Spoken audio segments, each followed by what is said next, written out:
কার কি মার্কা সেটা দেখার সময় নেই মন্তব্য করে 11 দলীয় জোটের প্রার্থীদের মুক্তির প্রতীক দাবি করলেন আসিফ মাহমুদ। যারা দেশের মুক্তি এনে দিতে পারবে চোখ বন্ধ করে তাদের ভোট দেওয়ার আহ্বান জানান। ভোটের মাধ্যমে বর্তমান এবং পরবর্তী প্রজন্মের স্বাধীনতা ও মুক্তি নিহিত থাকবে। চট্টগ্রামের সমাবেশে তিনি এসব কথা বলেন। বক্তব্যের বড় অংশ জুড়ে ছিল গণভোট। তিনি অভিযোগ করেন পরাজিত শক্তি গণভোটের না ভোটকে জয়যুক্ত করার চেষ্টা করছে। কিছু রাজনৈতিক দল সংস্কারের কথা বললেও বাস্তবে মুখ বন্ধ রেখেছে। এনসিপি মুখপাত্র উল্লেখ করেন, রাজনৈতিক দলগুলো ক্ষমতায় গিয়ে 5 বছর দায়িত্ব পালন করতে পারে, কিন্তু গণভোটে হ্যাঁ জয়ী হলে এর সুফল ভোগ করবে আগামী প্রজন্ম।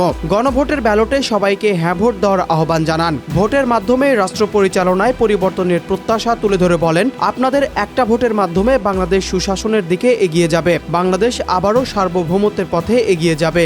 এছাড়া লক্ষ্মীপুর 1 আসনে এনসিপির নির্বাচনী পথসভায় তিনি বলেন, শেখ হাসিনা পালিয়ে গিয়ে যাদের বিপদে ফেলে গেছেন তাদের জন্যই বিগত 17 বছর পতন সম্ভব হয়নি।